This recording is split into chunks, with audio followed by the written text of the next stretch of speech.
오늘 새벽에 삭개오에 대한 그런 말씀을 보았습니다.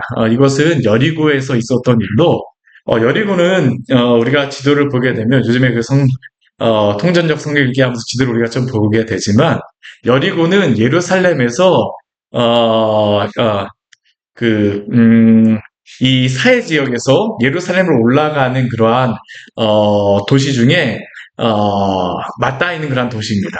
그 도시 중에 여리고가 지금 지도에 보게 되면 어디 있냐면요. 이 사해 옆에 보면 여리고가 여기 있습니다. 여기. 네, 여기 있고요. 예루살렘은 어디 있냐면 바로, 여기 있습니다. 여기. 그러니까 여기서 바로 올라오게 되면 바로 예루살렘에 도착하게 되어지는 겁니다. 지금 예수님은 어떠한 그 여정 가운데 있습니까? 예수님께서 9장 51절 말씀에서 예루살렘 올라가기로 굳게 결심하고 난 뒤에 예루살렘으로 지금 계속 가시는 여정이었습니다. 물론 그 중간에서 뭐 여러 가지 일들이 있으시면서 이곳저곳으로 왔다 갔다 하시기도 하시지만 예수님의 그러한 마지막 여정은 예루살렘으로 올라가는 그러한 여정이었어요. 그리고 우리가 17장 10절 이후의 말씀에서는 예수님이 이제 예루살렘 올라가는 막바지 여정 가운데에 제자들에게 또한 그 사람들에게 하나님 나라에 대하여서 말씀하셨습니다. 근데 하나님 나라에 대해서 말씀하시면서 예수님께서는 두 가지에 대해서 말씀하셨어요. 하나님 나라에 대해서. 첫 번째는 무엇이냐면 이 땅 가운데 현재적으로 임한 하나님의 나라에 대해서 예수님께서는 말씀하셨고요. 그리고 또 하나는 무엇을 말씀하셨냐면 말세에 임할 재림 때, 예수님의 재림 때에 임할 하나님의 나라에 대해서 동시에 그 두 가지를 말씀하셨습니다. 근데 사람들의 생각은 어떠한 생각이 강했을까요? 사람들의 기대는 영광스러운 예수님이 예루살렘에 올라가시게 되면 이제 여리고에서 예루살렘에 올라가시게 되면 예수님이 정말로 이 땅 가운데서 어떤 큰 정치적인 그러한 왕국을 이룰 것이더라고 그 사람들은 기대를 하였습니다. 그리고 그러한 가운데에서 예수님께서 오늘 말씀 가운데에서 무엇을 말씀하시냐 하면 이렇게 기대하는 사람들에게 예수님이 마지막으로 이 비유로서 말씀하시는 것이 바로 오늘 말씀입니다. 오늘 마지막 그 예루살렘 올라가시기 전에 마지막으로 이 사람들에게 비유로다 말씀하세요. 무엇을 비유로다 말씀하고 계실까요?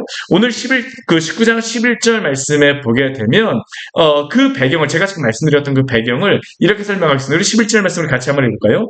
그들이 이 말씀을 듣고 있을 때에 비유를 더하여 말씀하시니 이는 자기가 예루살렘에 가까이 오셨고 그들은 하나님의 나라가 당장에 나타날 줄로 생각함이더라. 아멘. 지금 이 사람들은 어떠한 생각을 가지고 있습니까?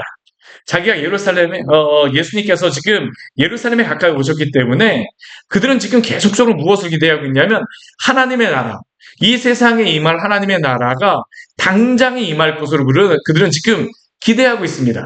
이게 바로 그들이 가지고 있었던 그러한 생각이죠. 이 생각은 계속적으로 가지고 있었어요. 앞에서도 이 생각이 있었잖아요. 그렇죠? 변하지는 않습니다. 이들은 예수님께서 그렇게 많이 말씀하셨음에도 불구하고 이 바로 우리 19장 앞에 그 오늘 11절 말씀을 보았지만 삭개오의 앞에 말씀에 보게 되면 우리가 그 11절부터 18장 11절부터 33절까지의 말씀을 보게 되면 예수님께서 마지막으로 세 번째로 십자가에 못 박혀서 죽으실 것에 대하여서 말씀하셨습니다. 세 번째 순환 예고를 직접 예수님께서 말씀하셨거든요. 근데 그들은 그 이야기는 들리지는 않습니다. 들리지 않아요. 당장 무엇만 보입니까? 예루살렘 올라갈 거다. 예수님 예루살렘 올라가시죠. 올라가시게 되면 나라를 이루실 거야. 제자들도 지금 그 생각에서 한치도 떨어지지 않았습니다. 큰 나라, 부강한 나라. 나는 오른쪽에, 나는 왼쪽에. 서로 간에 12명의 제자들끼리 서로 간에 막 줄을 세워봤겠죠. 얘가 첫 번째야, 누가 두 번째고 나는 그래도 한 이 정도 앉지 않을까? 이게 그들 제자들 마음속에 가득히 있는 생각이었었고요. 제자들뿐만 아니라 예수님을 따라갔던 사람들도 다 이 생각에 지금 가득히 쌓여 있었습니다. 근데 예수님께서는 이 하나님 나라에 대해서 말씀하실 때 제가 그 설교를 시작하면서도 말씀드렸지만 두 가지를 예수님께서는 동시에 말씀하시는 겁니다. 현세적인 하나님 나라에 대해서 말씀하시고요. 또한 재림 때에 임할 그러한 그 재림 때에 임할 그러한 하나님 나라에 대해서도 영광스러운 하나님 나라에 대해서도 말씀하십니다. 두 가지를 동시에 말씀하시는데 이 사람들은 무엇만 생각하냐면 말세, 재림 때 이 말, 말세라기보다는 재림 때 이 말, 그러한 그 하나님 나라를 생각하고 있죠. 예수님께서 초림하시고 나서 재림하실 때까지 그 모든 기간을 성경에서는 무엇으로 우리가 생각하면 되냐면 그 시대를 뭐라고 얘기할까요? 그 시대가 말세입니다. 말세. 우리는 정말 말세하게 되면 예수님 오시기 바로 뭐 하루 전, 이틀 전, 뭐 그렇게 생각할지 모릅니다. 일주일 전. 근데 한번 생각해 보십시오. 만약 그런 식으로 생각한다면 도대체 얼마 전이 말세입니까? 예수님께서 우리 성경적으로 잘 보게 되면요. 말세는 언제냐면 예수님 초림하시고 난 다음에 재림하실 때까지 성경의 역사에서는 더 이상 예수님께서 성경에서 말씀하고 있는 게 없습니다. 우리가 말씀하면 잘 보십시오. 우리가 그 예수님이 이 땅에 오셔서 그 자신이 십자가에 죽으시고 부활하시고 난 다음에 사도들이 복음을 전하였어요. 그리고 요한계시록에서 마지막에 사도 요한을 통해서 우리에게 주신 것은 무엇입니까? 새 예루살렘이 임할 것이다라는 겁니다. 성경의 역사에 보게 되면요. 예수님의 초림에 대한 것을 말씀하시고 가장 마지막에 일어나는 역사가 뭐냐면 예수님이 다시 오시는 것입니다. 그것으로서 성경의 역사는 마무리되게 되었습니다. 그래서 지금 우리가 살고 있는 시대는 어떠한 시대일까요? 말세 시대입니다. 우리는 지금 말세를 살고 있습니다. 그런데 오늘 예수님께서는 이 하나님 나라를 기대하고 있는 당장의 하나님 나라가 나타날 것이라고 생각하는 이 사람들에게 무엇을 말씀하시는 거냐면요. 예수님이 십자가에 달려서 죽으시고 부활하시고 난 다음에 예수님이 다시 오실 그 재림 때까지 말세에 어떻게 사람들이 살아야 되는가를 오늘 말씀에서 말씀해 주세요. 그러니까 오늘 말씀이 사실 굉장히 중요한 겁니다. 우리가 어떻게 살아야 될까요? 이 땅 가운데에서. 오늘 말씀을 보게 되면 예수님이 어떻게 살지 우리에게 명확하게 알려주십니다. 여기 한 비유로서 말씀하시죠. 어떤 비유입니까? 문화 비유입니다. 문화 비유. 우리가 보통 문화 비유하게 되면 마태복음에 나오는 마태복음 25장에 달란트 비유와 거의 유사합니다. 근데 달란트 비유하고 동일하진 않습니다. 왜냐하면 오늘 말씀을 보게 되면 열 문화를 나눠준다고 하는데 모든 사람들에게 동일한 문화를 나눠줍니다. 동일한 문화를 나눠줘요. 근데 그 달란트는 그렇지 않잖아요. 그렇죠? 달란트가 각 사람에게 다른데 오늘 문화 비유에서는 이게 예루살렘 올라가시기 여리고에서 말씀하신 겁니다. 마태복음 25장 같은 경우는 예루살렘에 올라가서 말씀하신 겁니다. 달란트 비유 같은 경우는 그러니까 비슷하다 할지라도 똑같은 비유는 아니에요. 이게 서로 약간 다른 것입니다. 비슷한 그런 의미를 가지긴 했지만 이것이 완전히 서로 약간 다른 뉘앙스를 가지고 있어요. 오늘 이 열문화 비유에서는 무엇을 말씀하신 거냐면 예수님이 재림하실 때까지, 초림하시고 나서 재림하실 때까지 이 말세를 살아가는 성도들이 어떻게 살아갈 것인가. 이걸 가지고 오늘 말씀하시는 겁니다. 왜냐하면 하나님의 나라가 당장 나타날 줄로 생각하기 때문에 너희가 그게 아니라는 겁니다. 이 땅 가운데서 기다려야 된다는 거예요. 어떻게 우리는 그 시대간을 살아가야 됩니까? 어떻게 살아가야 됩니까? 오늘 12절 말씀을 보게 되면 이 말씀을 하실 때에 이 말씀을 하는 배경을 말씀해 주세요. 우리 12절 말씀에 보면 이렇게 기록되어 있죠. 어떤 귀인이 왕위를 받아가지고 오려고 먼 나라로 갈 때에. 근데 예수님이 이 말씀을 하셨을 때에 이 시대에 이 말씀을 듣고 있는 사람들은 이게 도대체 무슨 의미인가를 분명히 알고 있었습니다. 분명히 알고 있었어요. 우리나라 오늘 탄핵 선고가 마무리되어졌는데 우리가 이 이야기를 하면서 제가 어떤 비유를 들어서 이것과 한다면 여러분들 아마 금방 알아들을 수 있을 겁니다. 그렇죠? 근데 오늘 비유에서도 예수님이 말씀하시는 것이 그 시대적인 한 가지의 정치적인 배경을 두고 이야기하고 있습니다. 어떠한 배경이었었냐면요. 이게 예수님께서 오셨을 때에 BC 한 4년경 정도에, 자신의 아버지였던 헤롯이 죽게 되자, 헤롯 대왕이 첫 번째 헤롯 왕가를 열었던 헤롯 대왕이 죽게 되자 그의 아들이었던 아켈루스라고 하는 그런 왕이 있었어요. 그 아들이 있었습니다. 그가 왕위를 이어서 그가 그 헤롯을 이어서 왕이 되려고 했었는데요. 아켈루스가 왕이 되기 위해서는 어떻게 해야 됐었냐면 옛날에 우리나라 조선시대 그때 왕이 되려고 하면 어디에서 허락을 받아야 됩니까? 네. 중국 가서 허락받아야 되잖아요. 이게 참 우리나라의 아픈 역사 아닙니까? 고려시대도 그렇고 그러한 일이 있었는데요. 오늘 말씀도 그런 겁니다. 이게 지금 이 헤롯 아켈루스가 자신의 아버지 그 헤롯 대왕을 이어서 왕이 되기 위하여서 가이사 아구스토에게 왕으로서 책봉되기 위해서 갔습니다. 근데 문제는 뭐냐면 그가 왕으로 인정받기 위해서 그가 이 로마에 갔을 때에 이 유대 사람들이 이 아켈루스가 왕이 되는 것을 좋아하진 않았습니다. 왜냐하면 이 아켈루스 같은 경우는 굉장히 포악한 사람이었습니다. 성정으로 다 이게 포악한 사람이어서 이 사람이 왕이 되게 되면 굉장히 큰 해가 발생할 것이라고 생각을 해갖고 이 그 유다에 있었던 이 사람들이 어떻게 했었냐 하면 아켈루스가 왕이 되기 위해서 간 동안에 30명의 그러한 50명 정도의 사람을 몰래 이 아켈루스 몰래 사람을 보냈습니다. 그러니까 왕으로 그 왕위를 받으러 간 동안에 50명의 사람을 로마에 또 사람들을 보냈어요. 무엇을 했을까요? 로비를 한 겁니다. 아켈루스가 전체기 이스라엘의 왕이 되지 않게 하십시오. 이 사람은 굉장히 포악한 사람입니다. 당신이 예전에 왕으로 세웠던 헤롯과 같지 않습니다. 그래서 이 헤롯 아켈루스가 어떻게 되겠냐 하면 이 헤롯 대왕 같은 경우, 이 첫 번째 헤롯 왕가를 열었던 헤롯 대왕 같은 경우는 이 이스라엘 전 지역을 다 다스렸습니다. 이 사람. 이 지역까지 요단 동편까지는 아니었어도 그래도 이 지역까지는 거의 다스렸습니다. 거의 이 다윗이 다스렸던 다윗은 아니고 유다의 그런 왕들이 다스렸던 그러한 요 지역 정도는 그가 다스렸었습니다. 근데 헤롯 아켈로스는 그가 이 유다 사람들이 50명의 사람들을 보내갖고 이게 방해를 나갖고 어디만 다스리게 됐냐면요. 이 예루살렘을 중심으로 한 유다 지역만을 다스리게 되었습니다. 그러니까 자신의 아버지가 다스리던 땅에 반도 물려받지 못한 겁니다. 그러니까 어떤 일이 발생했습니까?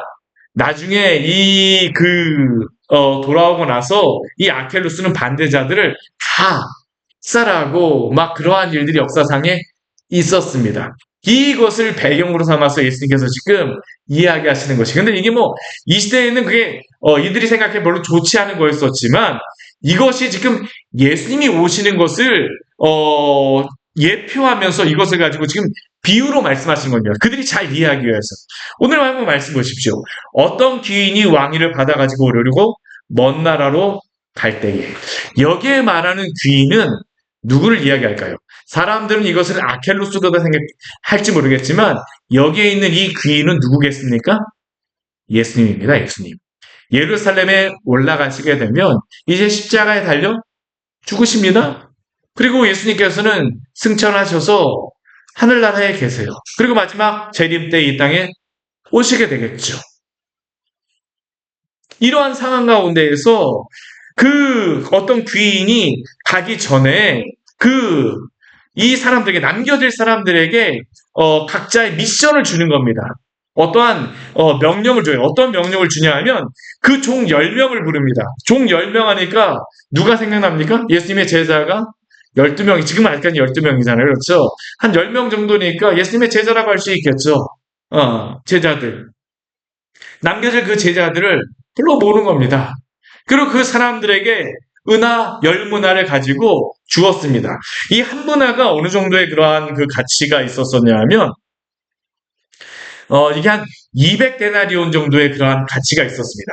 200데나리온이라고 하게 되면요, 어느 정도, 한 데나리온이 하루치 품삯입니다. 그러니까 200데나리온이면 6, 3, 18 하니까 6개월보다 조금 더, 한 7개월, 7개월 정도의 그런 품삯이 바로 한 문화입니다. 10문화를 10사람에게 주었으니까, 각각 한 문화씩, 한 6개월치 월급 정도를 이 한 사람, 한 종들에게 준 것이죠. 그리고 그렇게 주면서 무엇을 명령하고 갑니까? 내가 돌아올 때까지 장사하라. 근데 이 말씀을 보게 되면, 그것이 동일합니다. 다르지 않아요. 달란트에서는 5달란트도 주고, 2달란트 주고, 1달란트도 주지만, 여기서는 동일한 달란트를 주었습니다. 이 종들에게 이것을 준다라는 겁니다. 근데 그가 이렇게 어떤 귀인이 왕위를 받아가려고 할 때, 이 종들만 있었던 게 아닙니다. 우리 14절 말씀에 보게 되면 또 다른 사람이 나옵니다. 어떤 사람이 나옵니까? 이 왕이 되고자 하는 사람을 미워하는 사람도 있었어요. 그리고 사자를 뒤로 보내었다라고 하죠. 역사적으로 아주 똑같은 것을 예수님이 말씀하시는 것입니다.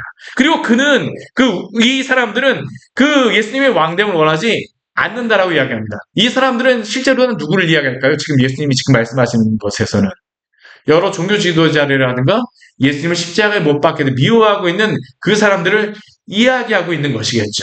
두 부류의 사람들이 있습니다. 한 부류는 예수님을 따르고 예수님을 쫓아가는 사람들이 있고, 한 부류는 예수님을 미워하고 되게 싫어하고 반역적 그 반대의 그러한 마음을 가지고 심지어는 죽이려고까지 왕위를 못 받게 하려고 하는 것까지 하는 그러한 사람들이 두 부류가 있었다라는 겁니다. 그런데 문제는 무엇이냐 하면 오늘 15절 말씀을 보게 되면 이 귀인이 왕위를 받아가지고 돌아왔다라고 이야기합니다. 이것은 우리에게 무엇을 말씀할까요? 예수님께서 반드시 돌아오신다라는 겁니다. 반드시 돌아오신다라는 것이에요.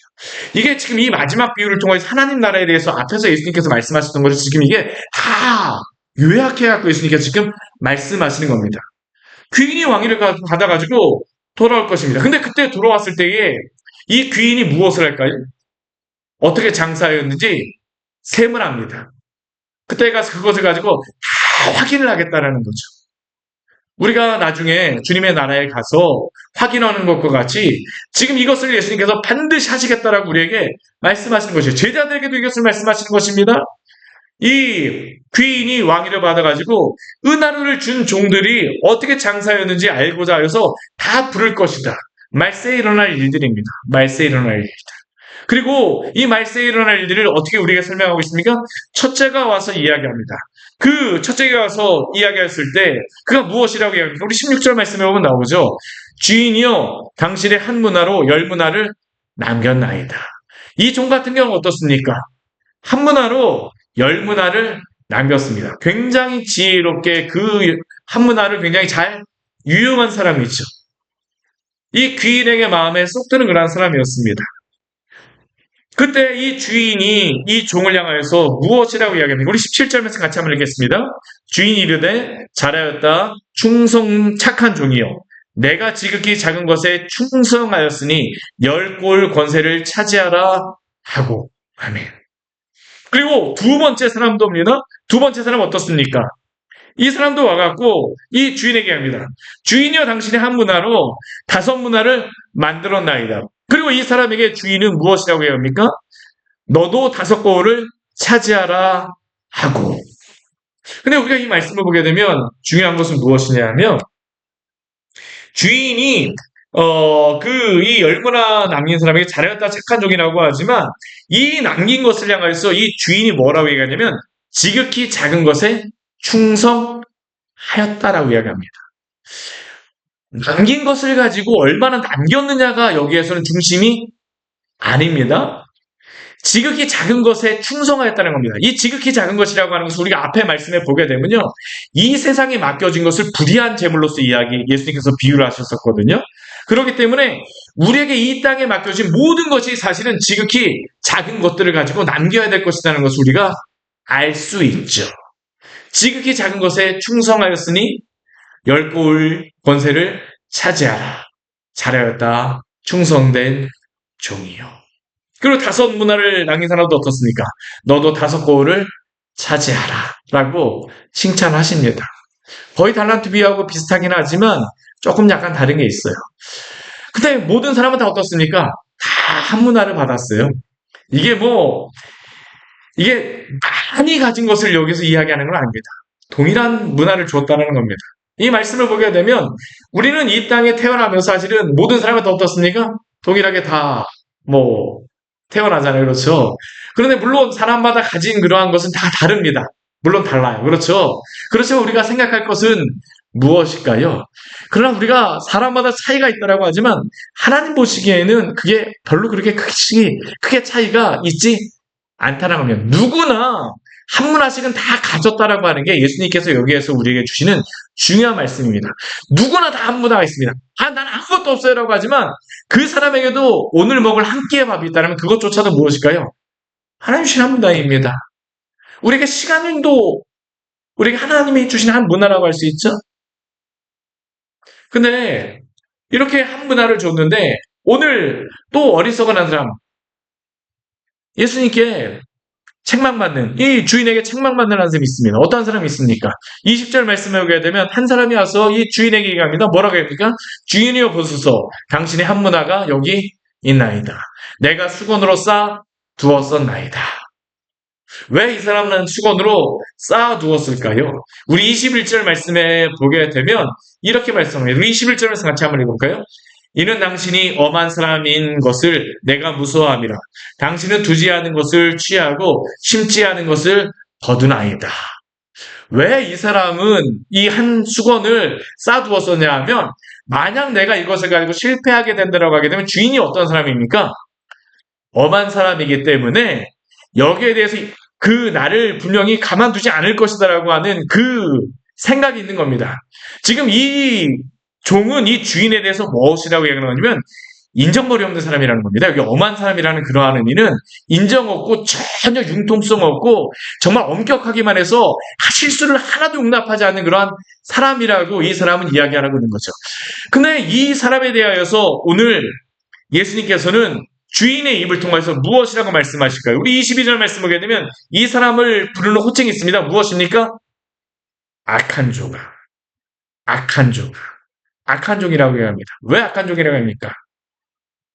만약 너가 내가 두지 않은 것을 취하고 심지 않은 것을 거두는 엄한 사람, 정말로 엄격하고 굉장히 하나도 인정사정 없는 그런 사람이라고 생각한다라고 하게 되면 너가 분명히 얻을 수 있는 이자라도 너가 그것을 받는 게 맞는 게 아니냐라는 게 바로 예수님께서 이 사람에게 말씀하시는 것이죠. 23절 말씀 보게 되면 그래서 예수님이 그렇게 책망하실 것입니다. 어찌하여 내 돈을 은행에 맡기지 아니하였느냐? 그리하였으면 내가 와서 그 이자와 함께 그 돈을 찾았으리라. 결국 이것은 무엇을 말씀하신 거냐면 한 문화를 주었음에도 불구하고 그 한 문화가 어떠한 것인지 모릅니다. 다 다릅니다. 그럼에도 불구하고 이 사람은 이 주인에 대한 변명과 원망으로 인해서 어떻습니까? 자신이 할 일도 하지 않았다라는 게 바로 예수님이 이 사람에게 말씀하고 있는 것이죠. 오늘 이 말씀을 통해서 우리에게 주시는 말씀은 분명합니다. 하나님께서는 당신의 종들에게 청지기로서 모두 다 맡겨놓은 것이 있다라는 겁니다. 우리는 아무리 능력이 없는 사람이라 할지라도 모두 각자에게 받은 재능, 문화가 있습니다. 이게 어떤 것인지는 모릅니다. 한 문화라고 있기 때문에 이게 우리에게 어떤 것이라고 말할 수는 없지만 우리에게 재물일 수도 있고 시간일 수도 있고 능력일 수도 있고 지식일 수도 있고 다른 사람들과 관계하는 그러한 능력일 수도 있고 말하는 그러한 능력 무엇이나 좋습니다. 그런데 문제는 하나님이 우리에게 맡겨주신 그 지극히 작은 것, 이 땅에서 주신 그 재능들을 가지고 하나님의 나라를 위하여서 어떻게 사용하였느냐라고 예수님께서 지금 우리에게 질문하시는 것 아니겠습니까? 예수님이 이것을 통해서 우리에게 분명히 말씀하시는 것은 그것입니다. 예수님이 초림하시고 재림하실 때까지 이 땅에는 많은 사람들이 있습니다. 역사상에 많은 사람들이 있었고 우리도 그 가운데에 하나입니다. 오늘 여기에 이 책망을 하시는 이 사람은 또 칭찬을 하신 이 사람은 다른 사람들이 아닙니다. 예수님을 따르겠다라고 하는 그러한 종들 아닙니까? 그렇죠? 다 종들입니다. 그런데 그 종들 가운데에서 도대체 어떠한 모습으로 우리에게 있느냐라고 또한 질문하시는 것입니다. 참 이것은 저에게도 그렇고 굉장히 큰 부담으로 다가오는 말씀 아닙니까? 사실 이 말씀을 통해서 우리가 같이 생각해야 될 것은 무엇입니까? 게으름도 죄라는 것입니다. 우리에게 있는 것을 선용하지 않는 것도 죄입니다. 어떤 분이 그러시더라고요. 경영학을 전공하신 분인데 이렇게 무역이라고 하는 것은 무역에 대해서 경영학을 전공하신 분이 막 이야기하는데 무역이라고 하는 것은 저 사람에게 2개가 있고 나한테 하나가 있게 되면 이게 전 세계에 무역이 한 사람 2개 있고 하나 있고 다른 물건들이 있게 되면 무역을 통해서 어떤 일이 발생하게 되냐면 2개 있고 나한테 하나 있으면 이게 3개라고 생각하지만 이게 3개가 아니라고 그 사람은 이야기하더라고요. 그게 무엇이 될 수 있냐면 무한대로 다 늘어날 수 있다고 이야기를 합니다. 왜냐하면 내가 필요 없는 것을 다른 사람한테 주고 저 사람이 필요한 것은 나한테 받고. 어떻게 보면 이렇게 그 자신에게 주어진 것을 가지고 왔다 갔다 하면서 이렇게 하는 것이 그 사람이 경영학자도 그러한 것들을 하는 것을 제가 들었었는데요. 하나님이 우리에게 주신 여러 가지 많은 것들, 우리가 직접 그것을 뭐 선용해갖고 늘릴 수는 없을지 모르겠지만 그런 능력이 다 있는 것은 아니지만 그러나 우리에게 주신 것을 가지고 우리가 어떻게 사용하느냐에 대하여서는 분명히 예수님께서 우리에게 그 물으시겠다라고 하고 물으실 것을 우리에게 말씀하고 계십니다. 그렇게 어떻게 될까요? 우리에게 있는 이 한 문화, 뭐 10문화도 좋습니다. 100문화도 좋습니다. 한 문화도 좋습니다. 반문화도 좋습니다. 그것을 가지고 잘 사용함으로 주님께 칭찬받는 그러한 종들이 되어지기를 원합니다. 오늘 말씀 참 이게 두려운 말씀입니다. 그래서 저에게도 이게 굉장히 큰 부담입니다. 이 말씀을 전하면서 오늘 이 뒤에 말씀을 보게 되면 예수님께서 말씀하시죠. 곁에 섰는 자들에게 이 악한 종이라고 말하였던 이 사람 종으로서 따라다녔지만 악한 종이라고 불립니다. 이 악한 종이라고 이야기했던 이 사람에게 한 문화도 어떻게 합니까? 빼앗아서 10문화 있는 자에게 주라라고 말씀하십니다. 그러자 어떤 사람이 얘기하죠. 10문화가 있는데 아니 어떻게 그렇게 할 수가 있습니까? 근데 우리 26절 말씀 같이 한번 읽겠습니다. 주인 이르되 내가 너희에게 말하노니 무릇 있는 자는 받겠고 없는 자는 그 있는 것도 빼앗기리라. 아멘. 우리 이 세상 가운데에서 어려운 사람을 도와주고 그래야 된다고 하지만 예수님께서 분명히 그런 말씀도 하십니다. 그러나 마지막 때에 이 심판하시는 그러한 것에 대해서는 여기에 대한 책망이 분명히 있다는 것을 우리는 기억해야 됩니다. 우리에게 주님께서 이 땅에 주신 여러 가지 재능과 이 문화들을 게으르지 않게 사용해야 됨을 예수님께서 우리에게 말씀하고 계시죠. 그리고 예수님을 미워하고 반역했던 자들은 어떻게 합니까? 오늘 27절 말씀해 보게 되면 내가 왕됨을 원하지 아니하던 저 원수들 이리로 끌어내다가 내 앞에서 죽이라라고 말씀하십니다. 반드시 심판이 있다라는 것을 예수님께서 또한 말씀하고 계세요. 이것이 바로 예수님께서 예루살렘에 올라가시기 전에 이 하나님 나라에 대하여서 말씀하시는 마지막 비유의 말씀입니다. 우리는 예수님을 섬기는 성도로서 또한 제자로서 어떻게 살아가고 있습니까? 주님이 우리에게 어떠한 재능을 주셨습니까? 우리에게 많은 시간, 재능, 많은 것들. 근데 우리는 그 많은 것들을 여러 가지 원망, 불평, 다른 것들 변명하고 심지어 오늘 이 사람 어떻습니까? 주인에게까지 그 책임을 돌리고 있잖아요. 아담이 하나님 앞에서 당신이 내 옆에 있게 하신 이 여자 때문에 하운 어떻습니까? 이 뱀 때문에 변명하고 막 그랬던 것들 하나님 앞에서는 결코 그것이 변명이 되어지지 않는다라는 겁니다. 오늘 말씀은 우리에게 우리가 깨어서 주님을 섬기기에 우리에게 이 시간이 굉장히 부족하다는 것을 말씀하고 계십니다. 예수님은 반드시 오십니다.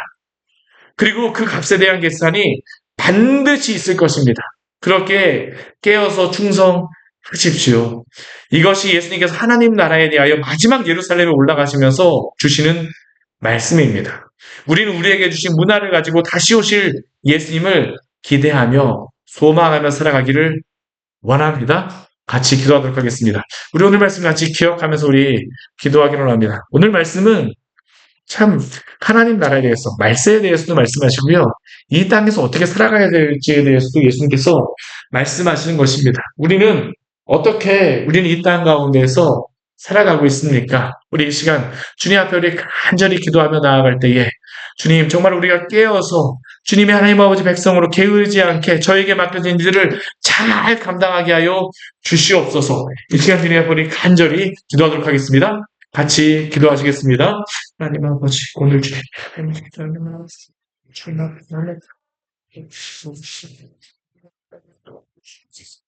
우리가 하나님 아버지께서 하나님 아버지의 미안해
오늘 말씀을 통하여서 우리에게 경고의 말씀을 주셔서 감사합니다. 주의 말씀에 66권에 나와 있는 이 모든 말씀이 저희로 하여금 당신 앞에서 깨어서 주님을 바르게 섬기기 위하여서 주신 말씀인 줄 믿습니다. 하나님 아버지, 우리 주 예수 그리스도가 예루살렘에 올라가시기 전 마지막으로서 남겨질 제자들에게 예수님께서 반드시 오실 것을 말씀하시며 열문화 각 제자들에게 한 분씩 맡기시면서 그 문화로 어떻게 할 것인지를 우리에게 알려주셨습니다. 주님, 우리에게 맡겨진 여러 가지 재능과 또한 시간과 우리에게 맡겨진 여러 가지 것들을 하나님 아버지 우리가 선용하는 자들 되어지게 하여 주시고 게을러서 우리가 하나님 아버지 주 앞에서 당신이 주신 그 기회조차도 그 재능조차도 그것조차도 하나님 아버지 우리가 감당하지 못하는 악한 종으로서 서지 않게 하여 주시옵소서.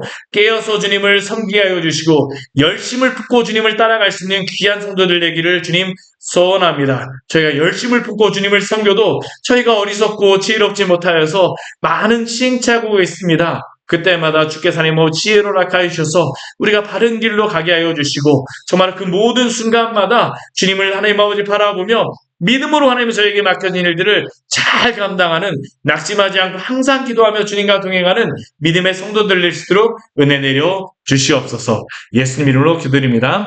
아멘.